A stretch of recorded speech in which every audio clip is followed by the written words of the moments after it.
അറബിയിൽ ഒരു ചൊല്ല് പറയാറുണ്ട്, തൊലബുൽ കുല്ല് ഫൗത്തുൽ കുല്ലാണെന്ന്.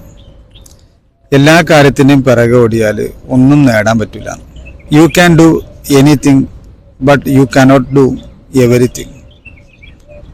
ഏത് കാര്യവും നമുക്ക് ചെയ്യാൻ പറ്റും, പക്ഷേ എല്ലാ കാര്യവും നമുക്ക് ചെയ്യാൻ പറ്റില്ല. അതെ, ന്യൂ ഇയറിൻ്റെ മെസ്സേജായിട്ട് പറയാനുള്ളത് തന്നെയാണ്. Focus just one goal. ഒരേ ഒരു ഗോളിൽ മാത്രം നമ്മൾ ഫോക്കസ് ചെയ്യാന്നുള്ളതാണ്. നമുക്ക് ഒരുപാട് ഗോളുകൾ ഉണ്ടാകും. ഉദാഹരണത്തിന് പുതിയൊരു ബിസിനസ് സ്റ്റാർട്ട് ചെയ്യണമെന്നുണ്ടാകും, ഒരു സ്വന്തമായിട്ടൊരു വീട് വെക്കണം എന്നുണ്ടാകും, നമുക്കുള്ള ഓൾറെഡി ഉള്ള ഫിനാൻഷ്യൽ ചലഞ്ച് അഥവാ കടം കൊടുത്ത് വീട്ടണം എന്നുണ്ടാകും, അല്ലെങ്കിൽ പുതിയൊരു കാറ് വാങ്ങണം എന്നുണ്ടാകും, വെൽത്തി ആവണം എന്നുണ്ടാകും. ഇങ്ങനെ ഒരുപാട് ഗോളുകൾക്കിടയിൽ, ഇത് ഉദാഹരണം പറഞ്ഞതാണ്, ഇതല്ലാത്തതും ചെറുതും വലുതുമായ ഒരുപാട് ലക്ഷ്യങ്ങൾ നമുക്കുണ്ടാകും. കഴിഞ്ഞ വർഷം നാം ഒരുപാട് ലക്ഷ്യങ്ങൾ നേടിയെടുക്കണം എന്ന് ആഗ്രഹിച്ചു. 2024 ഇത് അവസാനിക്കുകയാണ്. ചിലതൊക്കെ നേടിയിട്ടുണ്ടാകും, പക്ഷെ ചിലതൊന്നും നേടിയിട്ടുണ്ടാവില്ല. ഒരുപാട് ലക്ഷ്യങ്ങൾ ഉണ്ടാകുമ്പോൾ എല്ലാത്തിൻ്റെയും പിറകെ ഒരേ സമയം ഓടുമ്പോൾ നമുക്ക് ചിലപ്പോൾ നേരത്തെ പറഞ്ഞ പോലെ തൊലബുൽ കുല്ല് ഫൗത്തുൽ കുല്ലാണെന്ന് പറയും. അതായത് എല്ലാം നേടാം, എല്ലാം കിട്ടണം, എല്ലാം ഒരേ സമയം നേടണം എന്ന് ആഗ്രഹിക്കുമ്പോൾ ഏതും നേടാൻ പറ്റാത്ത അവസ്ഥ വരും. അപ്പം അതിന് നാം പറയുന്നത് ജസ്റ്റ് വൺ ഗോൾ, ഒരു ഗോള് മാത്രം, ഒരു ലക്ഷ്യം മാത്രം ഒരു സമയം ഫോക്കസ് ചെയ്യുക എന്നുള്ളതാണ്. ആ ഒരു ഗോള് ഏതാണെന്ന് എങ്ങനെ തീരുമാനിക്കുക, അതിനെങ്ങനെ ഫൈൻഡ് ഔട്ട് ചെയ്യുക എന്നുള്ളതാണ്. അതിന് ചെയ്യേണ്ട കാര്യമാണ് ഞാൻ പറയുന്നത്. നമ്മൾ നമ്മുടെ ഗോളുകളൊക്കെ എഴുതി വെക്കുക, താഴോട്ടായിട്ട് എഴുതുക. ഇപ്പം എഴുതി വെക്കുമ്പോൾ ഒരു 10 ഗോളിൽ താഴെയൊക്കെയാണ് പ്രധാനപ്പെട്ട ഗോളുകളുണ്ട്. മറ്റതൊക്കെ നമ്മുടെ ദൈനംദിന പ്രവർത്തനങ്ങളിൽ പെട്ടതോ അല്ലെങ്കിൽ ജീവിതത്തിൽ ഇങ്ങനെ സ്വാഭാവികമായിട്ട് നടന്നു പോകുന്ന കാര്യങ്ങളായിരിക്കും. പ്രധാനപ്പെട്ട ഗോളുകളെ കുറിച്ചാണ് പറയുന്നത്. എന്നിട്ട് അതിൻ്റെ നേരെ ഒരു 3 കള്ളികൾ വരയ്ക്കുക. അതായത് ഗോളുകൾ എഴുതിയിട്ട് അതിൻ്റെ അപ്പുറത്ത് ഒരു കോളം, അപ്പുറത്തൊരു കോളം, അങ്ങനെ 3 കോളങ്ങൾ എഴുതാം. എന്നിട്ട് ഓരോ ഗോളിൻ്റെയും നേരെ, ഓരോ കോളത്തിൻ്റെയും മേലെ നമ്മൾ ഈ ഗോളിന് എൻ്റെ ജീവിതത്തിൽ എത്രത്തോളം പ്രയോറിറ്റി ഉണ്ട്, അതിന് ഔട്ട് ഓഫ് 10 മാർക്ക് ഇടാം. 1 മുതൽ 10 വരെയുള്ള മാർക്കുകൾ കൊടുക്കുക. എന്നുവെച്ചാൽ നല്ല പ്രാധാന്യം ഉള്ളതാണെങ്കിൽ 10 കൊടുക്കുക, പ്രാധാന്യം കുറയുന്നതിനനുസരിച്ച് മാർക്ക് കുറച്ച് കൊണ്ടുവരാം.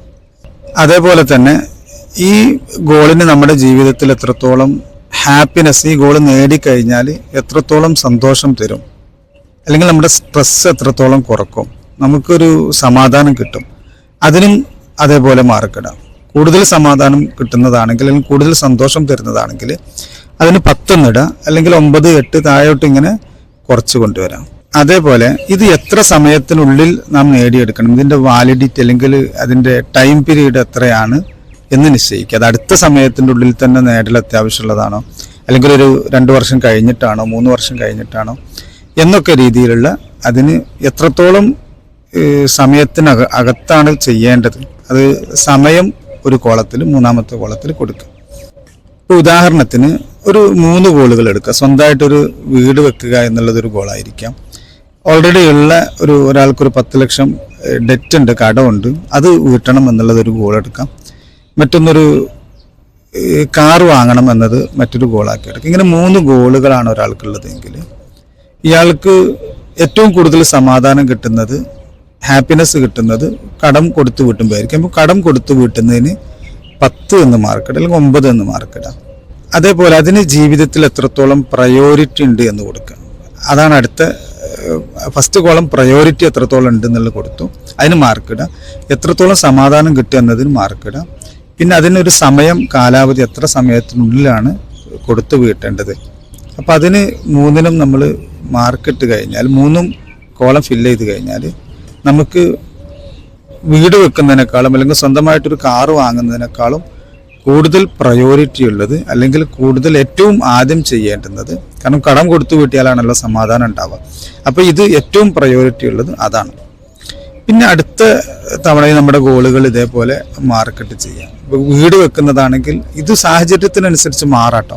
ചിലപ്പോൾ കടം കൊടുത്തു വീട്ടുന്നതിനേക്കാൾ അപ്പുറം സ്വന്തമായിട്ടൊരു വീടായിരിക്കാം. അതിനും സാധ്യതകളുണ്ട്. കാരണം കുടുംബ പശ്ചാത്തലവും അയാൾ ജീവിക്കുന്ന ജീവിത രീതിയൊക്കെ അനുസരിച്ച് ഓരോരുത്തരുടെ ഗോളുകളും മാറാം. ഇതൊരു ഉദാഹരണം മാത്രം പറഞ്ഞതാണ്. അപ്പം ഇങ്ങനെ നമ്മുടെ ഗോളുകളെ ലിസ്റ്റ് ഔട്ട് ചെയ്തിട്ട് അതിൽ നിന്ന് ഏറ്റവും പ്രയോറിറ്റി ഉള്ളത് ഏതാണ് എന്ന് കണ്ടെത്തുക. എന്നിട്ട് ആ ജസ്റ്റ് 1 ഗോൾ മാത്രം നമ്മൾ ഫോക്കസ് ചെയ്യുക. അതിനു വേണ്ടി എനിക്കെന്ത് ചെയ്യാൻ പറ്റും? ഗോള് കണ്ടെത്തി കഴിഞ്ഞാൽ പിന്നെ നമ്മൾ ചെയ്യേണ്ടത് അതിൻ്റെ മൈൽ സ്റ്റോണുകൾ നിശ്ചയിക്കുക എന്നുള്ളതാണ്. ഇത്ര സമയത്തിനുള്ളിൽ നമ്മൾ പലപ്പോഴും ഈ ഒരു വർഷം എന്ന് കാത്തു നിൽക്കേണ്ടതില്ല. ഈ ഒരു വർഷത്തെ നമ്മൾ 4 തിരിക്കുക എന്ന് വെച്ചാൽ 3 മാസങ്ങൾ, ഫസ്റ്റത്തെ ജനുവരി, ഫെബ്രുവരി, മാർച്ച് ഒരു വർഷമായിട്ട് തീരുമാനിക്കുക, അല്ലെങ്കിൽ അതൊരു പീരീഡാക്കുക. അങ്ങനെ 4 പീരീഡുകളായിട്ട് ഒരു വർഷത്തെ മാറ്റുക. അപ്പോൾ നമുക്ക് ഓരോ 3 മാസത്തിലും എത്രത്തോളം ഇമ്പ്രൂവ്മെൻ്റ് ഉണ്ട് എന്ന് നമുക്ക് അളക്കാൻ പറ്റണം. എന്നിട്ട് ഓരോ മൈൽ സ്റ്റോണുകൾ നിശ്ചയിക്കുക. ഇത്ര സമയത്തിനുള്ളിൽ ഇത്ര കാര്യങ്ങൾ ചെയ്തെങ്കിലാണ് എനിക്ക് എൻ്റെ ഈ ലക്ഷ്യത്തിലേക്ക് എത്താൻ പറ്റും. 10 ലക്ഷം കടമുള്ള ആൾക്കാർക്ക് അത് വീട്ടാൻ എത്രത്തോളം ഞാൻ എന്തൊക്കെ ചെയ്യണം, പ്ലാൻ ചെയ്യണം.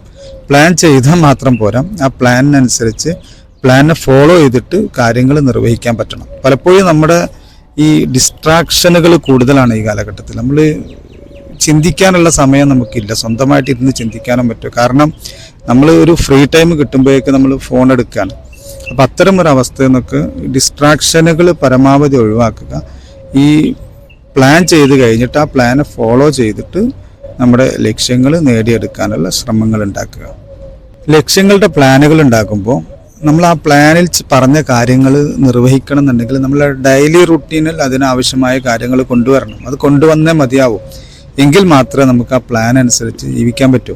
നമ്മൾ സാധാരണ ഒരു ലൈഫ് ഇതുവരെ ജീവിച്ചു വന്ന പോലെ തന്നെ ജീവിക്കുകയും ലക്ഷ്യങ്ങൾ നമ്മുടെ പേപ്പറിൽ ബാക്കിയാവുകയും ചെയ്താൽ പറ്റില്ല.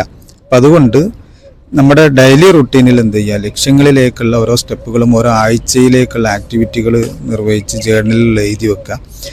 എന്നാൽ മാത്രമേ എന്ത് ചെയ്യുള്ളൂ, നമ്മുടെ ഫ്യൂച്ചർ മാറുള്ളൂ. അല്ലെങ്കിൽ 2023 അവസാനം പോലെ പറഞ്ഞ് നമ്മൾ നിശ്ചയിച്ച പോലെ 2024 അവസാനവും കഴിഞ്ഞു പോയതുപോലെ 2025 അവസാനം നമ്മളിങ്ങനെ ലക്ഷ്യങ്ങൾ നേടാതെ ബാക്കിയായി കിടക്കും. അപ്പം അതുകൊണ്ട് ഡെയിലി റുട്ടീനിൽ നമ്മുടെ ഹാബിറ്റുകളിലേക്ക് നമ്മുടെ പ്ലാനുകളിൽ പറഞ്ഞ ആക്ഷൻ പ്ലാന് ഡെയിലി റുട്ടീനിൽ ഉൾപ്പെടുത്തുക.